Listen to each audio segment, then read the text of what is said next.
Namun meskipun begitu, Tuhan tetap mengabulkan doa iblis, persis seperti yang dia minta. Lucunya, sebagai orang beriman, kadangkala kita merasa bahwa Allah tidak mengabulkan doa kita. Padahal kalau doa iblis saja terkabul, mungkinkah kita yang tidak sehina iblis itu, doanya tertolak?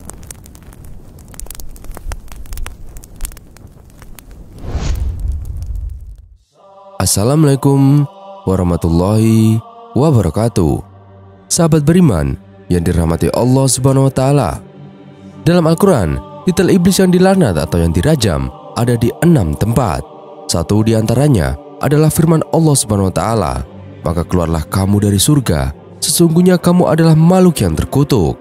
Quran Surat Shad ayat 77. Titel ini ia dapatkan dari Allah setelah ia tidak mau mendengar perintah Allah Subhanahu wa taala untuk bersujud kepada Nabi Adam alaihissalam. Padahal sebelumnya diciptakan Adam, iblis sudah beribadah kepada Allah selama 1500 tahun lamanya. Gara-gara dua hal yang dianggap sepele, yaitu enggan dan mau dipuji. Enggan untuk sujud kepada Adam dan mau dipuji sebab ia diciptakan dari api, bukan seperti Adam yang diciptakan dari tanah. Iblis harus menerima risiko untuk dikeluarkan dari surga. Firman Allah Subhanahu wa taala dalam surat Al-Baqarah, "Dan ingatlah ketika kami berfirman kepada para malaikat, sujudlah kamu kepada Adam, maka sujudlah mereka kecuali iblis. Ia enggan dan takabur, dan adalah ia termasuk golongan orang-orang yang kafir." Kita selalu membayangkan iblis dengan hal-hal yang negatif, padahal banyak sekali hal-hal yang positif yang bisa kita ambil pelajaran darinya. Pelajaran pertama, ibadah tidak bisa menjamin kita masuk ke dalam surga. Makanya kita harus berhati-hati dan selalu berdoa kepada Allah Subhanahu wa taala supaya meninggal dalam keadaan husnul khotimah.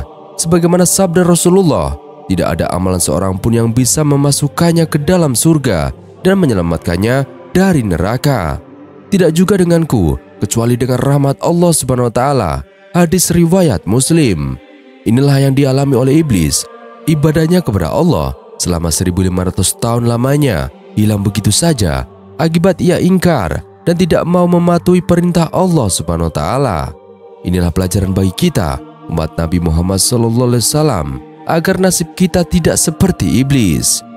Dalam satu riwayat, Rasulullah Muhammad SAW bertanya kepada malaikat Jibril, "Mengapa ia menangis?" Jibril menjawab, "Ia tidak tahu bagaimana masa depannya, makanya ia takut nasibnya seperti iblis yang sebelumnya ahli ibadah, tetapi tiba-tiba bisa dilemparkan ke neraka oleh Allah Subhanahu wa taala." Pelajaran kedua, sabarnya iblis dalam menggoda manusia dibuktikan dengan berbagai cara yang ia lakukan untuk terus menggoda manusia, dimulai dari manusia bangun tidur, beraktivitas, dan tidur lagi. Apabila cara pertama tidak berhasil, dia akan menggunakan cara kedua, dan seterusnya sampai ia berhasil memperdayai manusia. Sesuai dengan sabda Rasulullah Muhammad SAW yang diriwayatkan oleh Imam Bukhari pada hadis ke-1142, setan mengikat manusia dengan 3 ikatan. Ketika seseorang tidur, apabila seseorang bangun tidur dan berzikir, maka lepaslah ikatan pertama, dan apabila ia pergi untuk berwudu, maka lepaslah ikatan kedua, dan apabila ia sholat, maka lepaslah ikatan yang ketiga. Sabar inilah yang perlu kita tiru dari iblis, sehingga kita tidak pernah mengeluh kepada diri kita sendiri, bahkan kepada Allah, sehingga terus berusaha untuk mencapai hasil yang lebih baik. Dr. Yasir Burhami di dalam bukunya A'malul Qulub, beliau membagi sabar itu menjadi 3. Sabar dalam taat kepada Allah, sabar untuk tidak berbuat maksiat, dan sabar terhadap ujian yang diberikan oleh Allah Subhanahu wa taala. Iblis saja bisa bersabar, kenapa kita tidak bisa? Pelajaran ketiga, cara kerja iblis terkontrol dan terorganisir dengan sedemikian rupa, sehingga masing-masing iblis memiliki tugas yang jelas. Ada yang tugasnya berbeda-beda, yang menggoda manusia untuk berbuat maksiat. Ada yang membuat manusia lalai dalam sholatnya, menggoda manusia ketika berwudu, ketika tidur, berinteraksi sosial, makan, minum, dan lain sebagainya. Sehingga tidak ada iblis yang mencampuri urusan tugas iblis lain. Bahkan, kerjanya sangat profesional.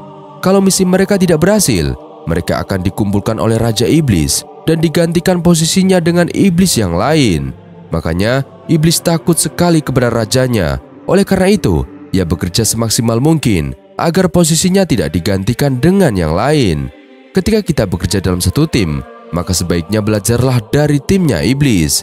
Tidak pernah ikut campur dengan urusan orang lain, bahkan sibuk untuk mengurus tugasnya sendiri dan bekerja menurut tugas yang dibebankan kepadanya.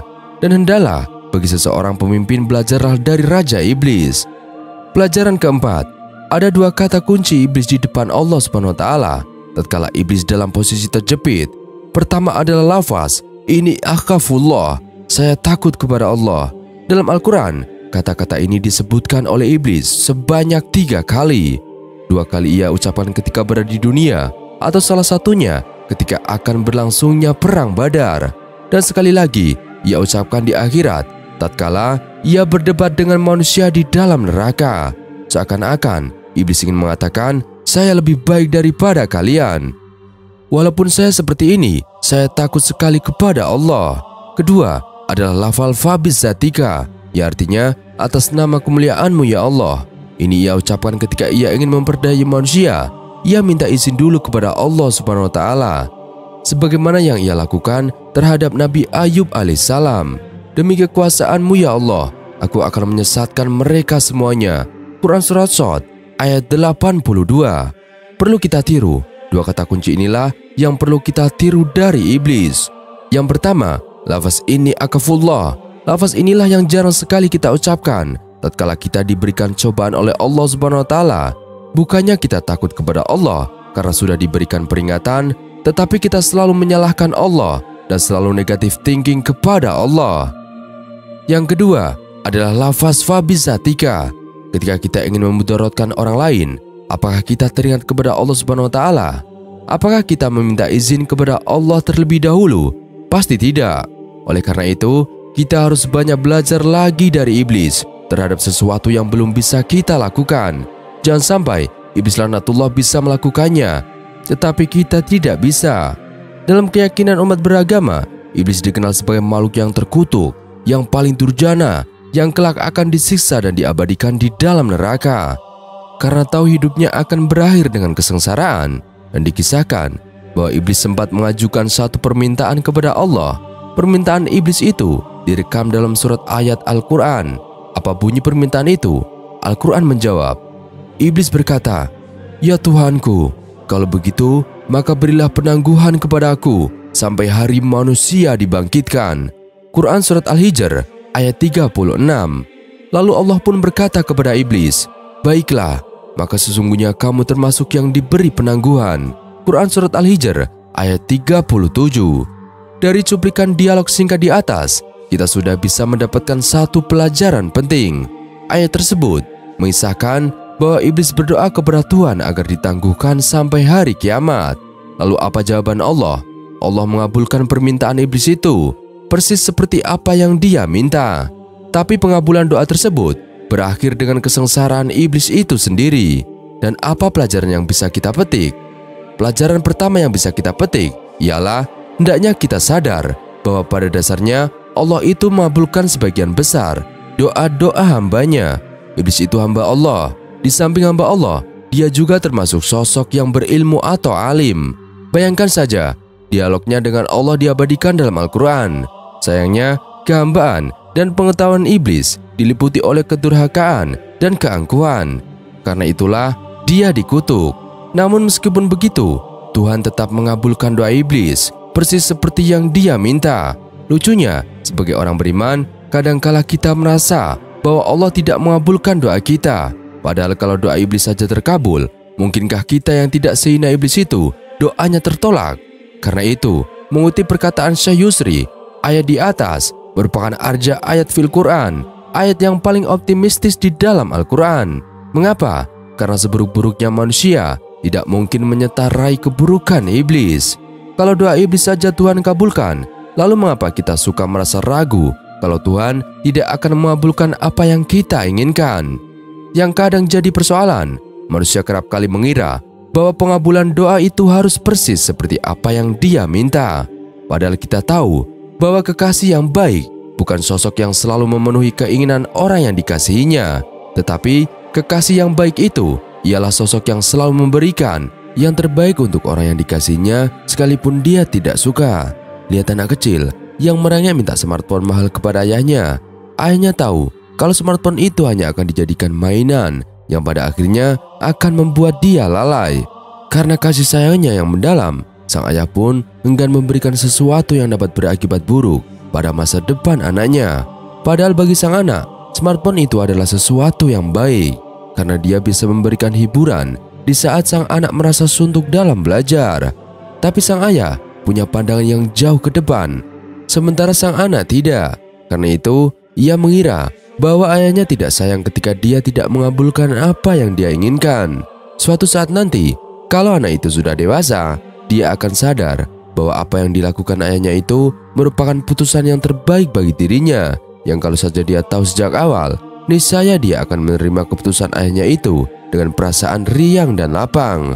Sekiranya saja sang ayah mengabulkan semua permintaan anak sesuai dengan apa yang dia minta, itu cukup menjadi pertanda bahwa ayah yang seperti itu bukanlah ayah yang baik. Ayah yang baik bukan sosok yang senantiasa menuruti keinginan anaknya, tapi ayah yang baik adalah sosok yang senantiasa memberikan yang terbaik untuk anaknya, sekalipun pilihan itu bertentangan dengan keinginannya. Kalau dalam kehidupan berkeluarga saja kita bisa memaklumi hal itu, lantas mengapa kita selalu merengek kepada Allah agar Dia mengabulkan semua yang kita inginkan? Kalau Allah tidak memenuhi keinginan kita marah, jengkel, kesal, bahkan berprasangka buruk. Persis seperti anak yang belum dewasa, keberagamaan kita pada akhirnya tidak mencerminkan kedewasaan. Tanpa kita sadari, kita tidak sedang menyembah Allah, tapi kita sedang menyembah nafsu kita sendiri yang memiliki setumpuk harapan dan keinginan. Dan apakah kita ingin seperti iblis yang doanya terkabul sesuai permintaan, tapi pengabulan doa tersebut berakhir dengan kesengsaraan sepanjang hayatnya? Hal lain yang perlu kita pelajari dari iblis ialah ketekunan dan kegigihan dalam menunaikan tugas yang sudah dia pilih. Iblis memilih jalan untuk menjadi makhluk terkutuk, dan jalan itu ia pilih berdasarkan keinginannya sendiri, bukan paksaan dari Tuhan. Andai kata iblis tak memilih jalan itu, manusia akan tetap diuji dengan hawa nafsunya sendiri. Jangan dikira kalau iblis tidak ada, manusia akan menjadi malaikat semua. Tidak, hawa nafsu itu kadang tidak kalah keji dari iblis. Alhasil, jalan sesat yang dipilih oleh iblis adalah pilihannya sendiri, bukan paksaan dari Allah. Tapi yang menarik dari iblis, ketika dia sudah menentukan pilihan, dia berjuang sekuat tenaga untuk mewujudkan cita-citanya itu.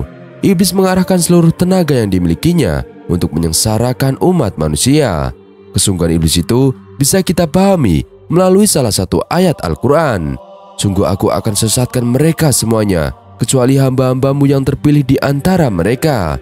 Quran Surat Al-Hijr ayat 40.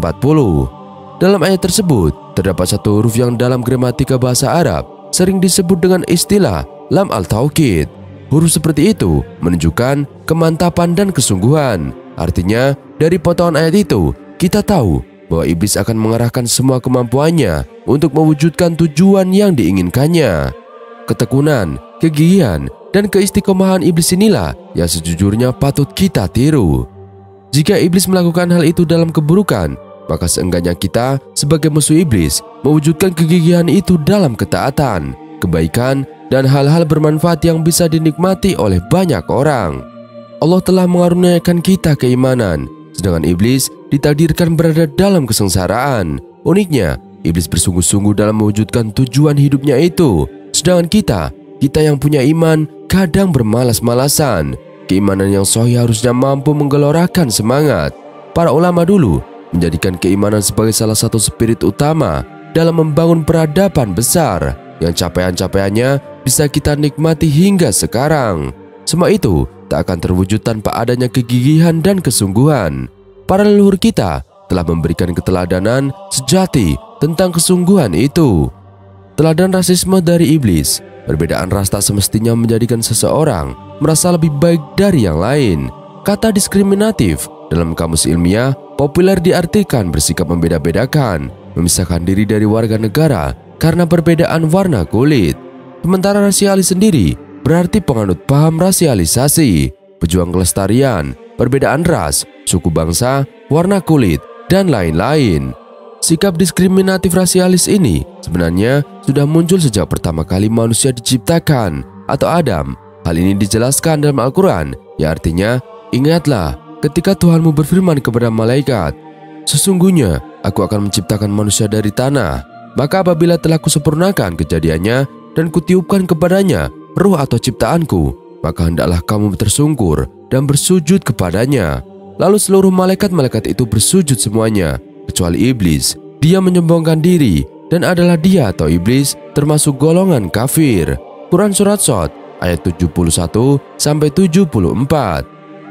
Ketika Allah menyerukan untuk bersujud kepada Adam, seluruh malaikat melaksanakannya, kecuali iblis. Dari kisah inilah kita melihat bagaimana iblis mempelopori munculnya diskriminasi.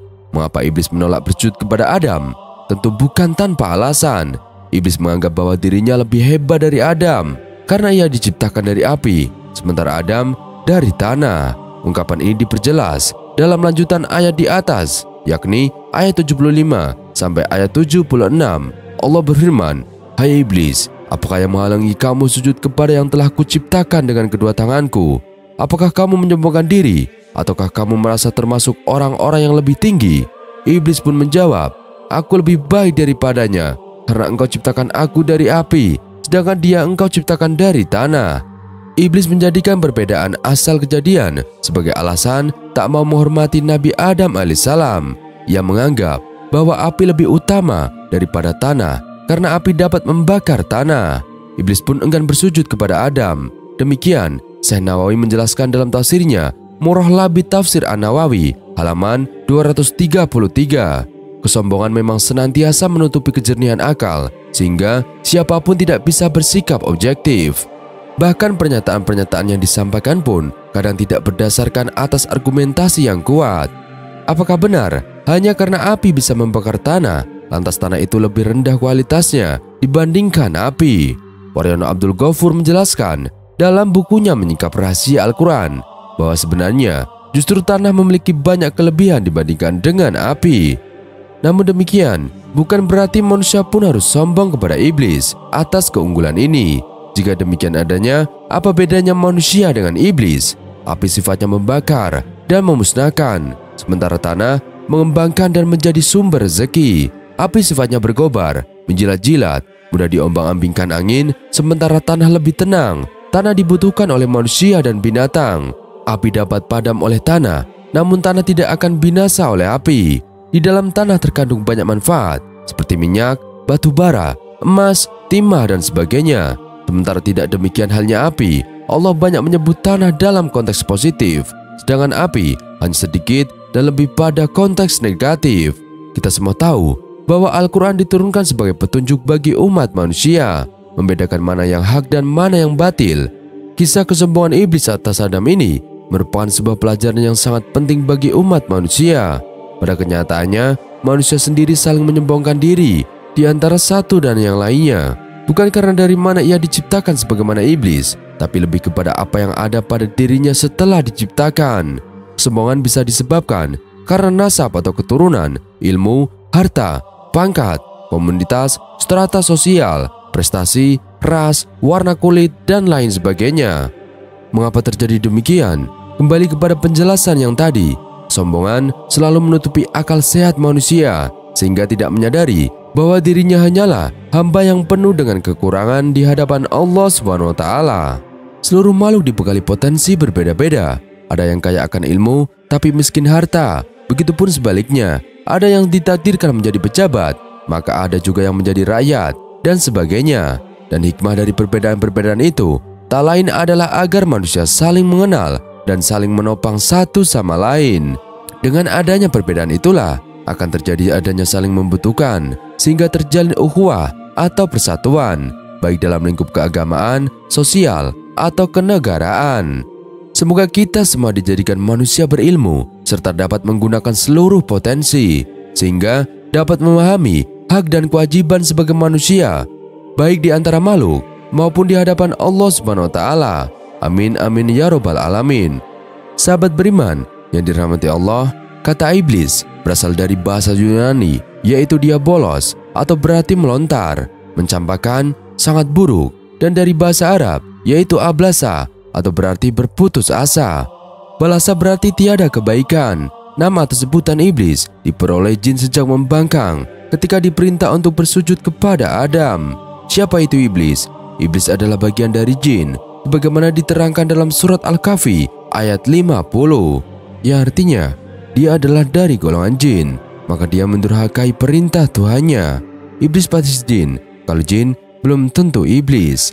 Kata-kata iblis dalam Al-Quran ditemukan 10 kali, dalam surat Al-Baqarah ayat 34, dalam surat Al-A'raf ayat 12, dalam surat Al-Isra ayat 61, dalam surat Al-Hijr ayat 31 dan 32, dalam surat Al-Kahfi ayat 50, dalam surat Toha ayat 116, dalam surat Shad ayat 74 dan 75, dalam surat Asy-Syu'ara ayat 95. Iblis punya bala tentara yang banyak, sebagaimana diterangkan dalam Al-Quran surat Asy-Syu'ara ayat 95, yang artinya, dan bala tentara iblis semuanya. Konon iblis punya anak 70.000 orang, dan tiap orang punya anak buah 70.000. Alasan iblis tidak mau sujud kepada Adam. Ada ulama yang berpendapat bahwa iblis sangat tauhid. Kalau sujud pada selain Allah, maka jatuh pada syirik atau termasuk nur khalis majid. Ini kalau arti sujud itu menyembah. Dalam surat Al-A'raf ayat 12, Allah berfirman, apakah yang menghalangimu sehingga kamu tidak bersujud kepada Adam ketika aku menyuruhmu? Iblis menjawab, aku lebih baik daripada dia. Engkau ciptakan aku dari api, sedangkan dia engkau ciptakan dari tanah. Alasan tersebut sebetulnya adalah bohong, karena tidak ada ayat Al-Quran maupun hadis yang menyatakan bahwa api itu lebih baik daripada tanah. Sifat api membakar, memusnahkan, berkobar, terombang-ambing oleh angin, sedangkan tanah tenang, mantap. Manfaat api hanya untuk membakar, memanaskan, digunakan hanya seperlunya, tidak disimpan, tidak ditabung. Sedangkan tanah, sumber rezeki, tempat makhluk kebanyakan, tempat ibadah, tempat usaha, mengandung air untuk hajat makhluk hidup, mengandung tambang-tambang dan lain sebagainya. Kalau begitu, apa alasan yang sebenarnya iblis tidak mau bersujud kepada Adam ketika diperintah Allah? Hal ini dapat dipelajari dari Al-Quran surat Al-Baqarah ayat 30. Dan ingatlah ketika Tuhanmu berfirman kepada para malaikat, aku hendak menjadikan khalifah di bumi. Mereka berkata, apakah engkau hendak menjadikan orang yang merusak dan menumpahkan darah di sana, sedangkan kami bertasbih, memujimu dan menyucikan namamu? Dia berfirman, sungguh aku mengetahui apa yang tidak kamu ketahui. Iblis cemburu, iri hati Adam yang diciptakan belakangan tapi dijadikan khalifah di bumi. Jangan jin atau iblis, tidak. Iblis tahu bahwa dia pasti masuk neraka dengan siksaan Allah yang pedih, sebagaimana disebutkan dalam surat Al-Anfal ayat 48. Sesungguhnya aku takut kepadanya, atau Allah sangat keras siksaannya. Apakah iblis pernah menyesal dan ingin bertaubat? Pakar hadis Badruddin Asibili dalam bukunya Ahkam Al-Marjan, sebagaimana dikutip oleh Profesor Quraisy Shihab dalam bukunya Syaitan, dalam Al-Quran meriwayatkan pertemuan iblis dengan Nabi Nuh alaihissalam. Saat iblis berbicara dengan Nabi Nuh alaihissalam, iblis berkata, Nuh, kalau aku mau bertobat, apa syaratnya dan bagaimana caranya? Nabi Nuh menjawabnya, tunggu, aku konsultasi pada Allah. Setelah konsultasi, mudah saja syaratnya, cuma satu, yaitu engkau sujud kepada makam Nabi Adam alaihissalam. Lalu iblis menentangnya, apa tidak ada syarat lain? Lalu Nabi Nuh menjawab, tidak ada, cuma itu. Lalu iblis menjawabnya lagi, sedangkan Adam masih hidup, saya tidak mau bersujud, apalagi dengan kuburannya.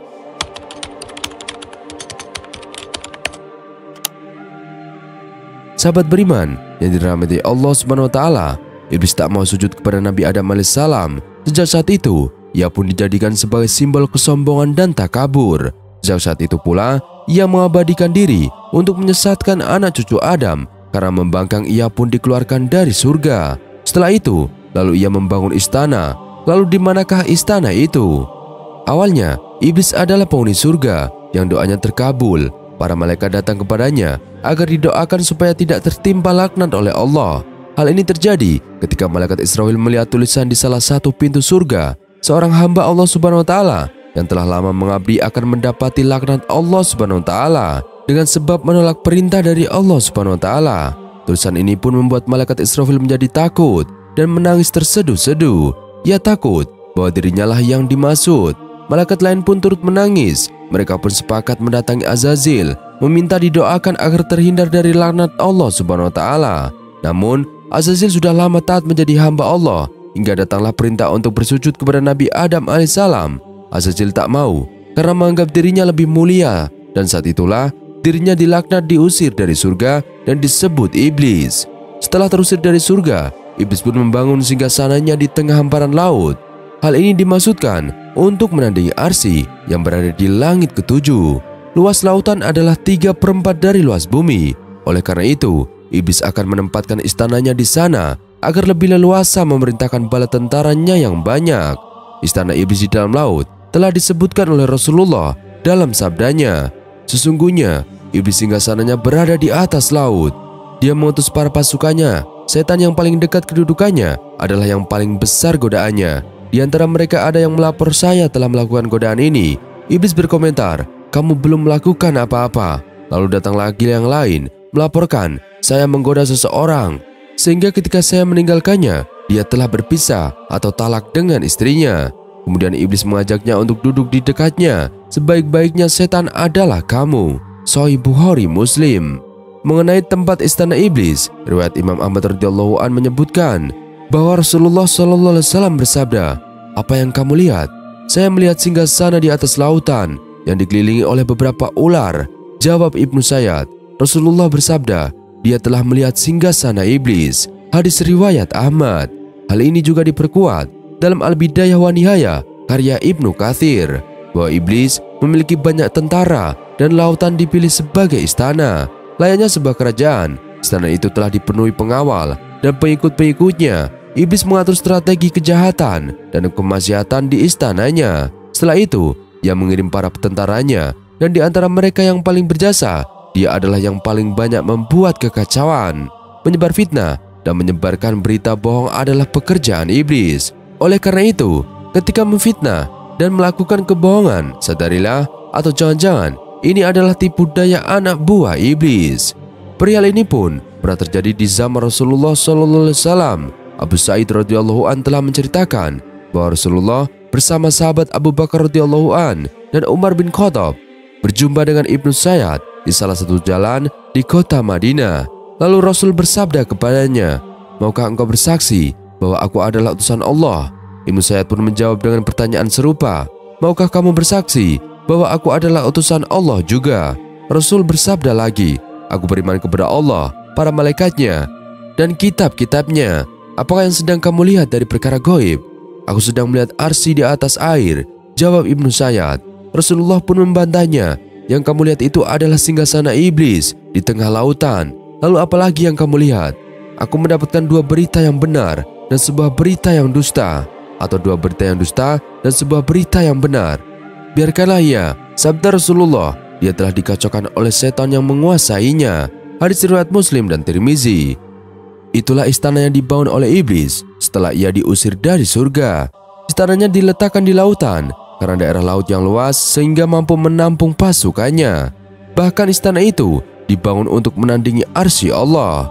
Di istana ini pula lah ia mengatur kejahatan dan kemaksiatan untuk menjerumuskan manusia. Janji iblis untuk menyesatkan manusia telah diabadikan di dalam Al-Quran. Iblis menjawab, "Karena engkau telah menghukumku tersesat, maka saya benar-benar akan menghalang-halangi mereka dari jalanmu yang lurus. Kemudian saya akan mendatangi mereka dari muka dan dari belakang mereka, dari kanan dan dari kiri mereka, dan engkau tidak akan mendapati kebanyakan dari mereka seorang hamba yang bersyukur." Quran Surat Al-A'raf ayat 16-17.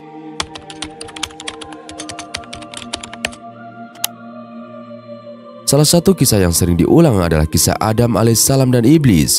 Kisah keduanya baik terangkai maupun terpisah, dipotret dari sudut pandang berbeda-beda. Tentu saja ada hikmah-hikmah tertentu yang hendak Allah ajarkan kepada kita, sebagaimana umumnya kisah-kisah Qur'ani. Salah satu topik yang ditonjolkan adalah kesombongan iblis dan keputusasaannya, serta kerendahan hatian Adam dan pertaubatannya. Mari kita ikuti bagaimana Al-Quran menggambarkannya. Tatkala Allah telah menciptakan Adam dan mengajarinya nama-nama, para malaikat dan iblis pun diperintahkan untuk bersujud kepadanya. Para malaikat tunduk, sedangkan iblis menolak dan menyombongkan diri. Akibatnya Allah murka. Iblis pun dilaknat serta diusir dari surga. Mengetahui hal ini, iblis bukannya menyadari kesalahan dan memohon ampunan, namun justru marah dan menyalahkan Adam. Ia mendendam kepada Adam.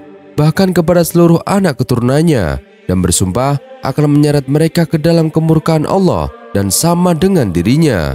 Iblis berkata, "Karena engkau telah menghukum saya tersesat, saya benar-benar akan menghalang-halangi mereka, yakni manusia, dari jalanmu yang lurus.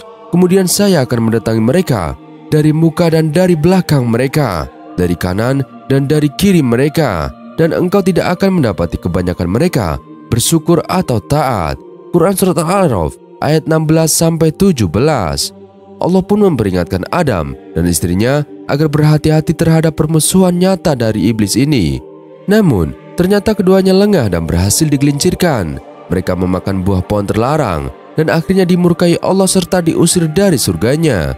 Hanya saja, sikap mereka berdua sangat bertolak belakang dengan iblis. Ketika Allah menegur mereka atas pelanggaran serius ini, mereka merendahkan diri, bertaubat, dan memohon ampunan dengan bersungguh-sungguh. Maka syaitan membujuk keduanya untuk memakan buah itu dengan tipu daya. Tatkala keduanya telah merasai buah pohon itu, nampaklah bagi keduanya aurat-auratnya, dan mulailah keduanya menutupinya dengan daun-daun surga. Kemudian Tuhan mereka menyeru mereka, "Bukankah aku telah melarang kamu berdua dari pohon kayu itu? Dan aku katakan kepadamu, sesungguhnya syaitan itu adalah musuh yang nyata bagi kamu berdua." Keduanya berkata, "Ya Allah, ya Tuhan kami telah menganiaya diri kami sendiri. Jika Engkau tidak mengampuni dan memberi rahmat kepada kami, niscaya kami termasuk orang-orang yang merugi." Quran Surat Al-A'raf ayat 22-23. Kisah ini menggambarkan dua sikap mental yang saling bertolak belakang. Kepada iblis, Allah sebenarnya telah memberikan perpanjangan waktu, tidak tanggung-tanggung. Mereka diberi tempo sampai hari kiamat. Tentunya, waktu selapang ini dapat dimanfaatkan untuk mengoreksi diri dan memohon balas kasihan Allah. Namun, iblis keliru bersikap. Didorong oleh kemarahan, ia justru menjatuhkan diri semakin dalam, tenggelam dalam samudera dosa, dan tersesat sangat jauh. Maka, nama sebutan mereka sendiri telah mencerminkan sifat tersebut. Iblis artinya putus asa, sedangkan syaitan bermakna terjauh dari rahmat Allah.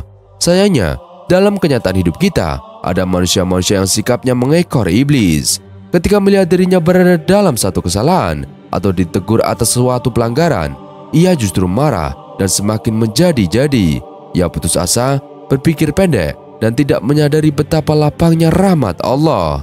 Oleh karenanya, keputusasaan disebut sebagai karakter orang kafir atau para pengikut iblis.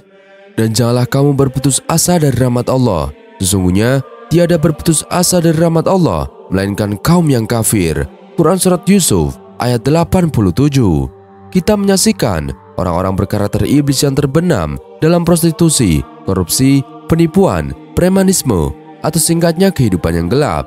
Ketika menyadari keberadaannya di jalan berlumpur, alih-alih insaf dan berupaya kembali ke jalan yang bersih, mereka justru sibuk mencari juta dalih untuk membenarkan diri. Inilah mana pernyataan syaitan yang direkam oleh Al-Quran. Iblis berkata, "Ya Tuhanku, oleh sebab Engkau telah memutuskan bahwa aku sesat, pasti aku akan menjadikan mereka memandang baik kemaksiatan di muka bumi, dan pasti aku akan menyesatkan mereka semuanya." Quran Surat Al-Hijr ayat 39. Jika setan berhasil menggiring manusia untuk memandang baik kemaksiatan, maka manusia seperti itu tak akan pernah bertaubat. Dengan demikian, ia akan menemani syaitan di neraka yang menyala-nyala. Na'udzubillahi min zalik. Alternatif lain ditunjukkan oleh Allah dalam kisah tersebut, yakni kerendahan hatian Adam dan istrinya, serta pertaubatan mereka. Bagi manusia, sebenarnya kita jauh lebih layak meniru leluhur kita sendiri, bukan menuruti ajaran musuh kita. Kita memang tidak dijamin bersih dari kesalahan maupun dosa, namun rahmat Allah teramat luas. Rasulullah Muhammad SAW bersabda, "Seandainya orang mukmin tahu hukuman yang ada di sisi Allah, niscaya tidak seorang pun mengharapkan surga. Dan seandainya orang kafir tahu rahmat yang ada di sisi Allah, niscaya tidak seorang pun berputus asa dari surga." Allah telah menciptakan 100 rahmat, lalu Dia meletakkan satu macam rahmat di antara makhluknya, di mana dengannya mereka saling mengasihi satu sama lain. Di sisi Allah masih ada 99 rahmat lainnya. Riwayat Ahmad dari Abu Hurairah. Sarannya sahih oleh Syarti Muslim. Maka alternatif manakah yang hendak kita pilih? Wallahu a'lam bishawab. Sekian video kali ini. Kurang lebihnya kami mohon dimaafkan. Yang benar datangnya dari Allah Subhanahu wa taala. Khilaf atau keliru datangnya dari saya pribadi. Wassalamualaikum warahmatullahi wabarakatuh.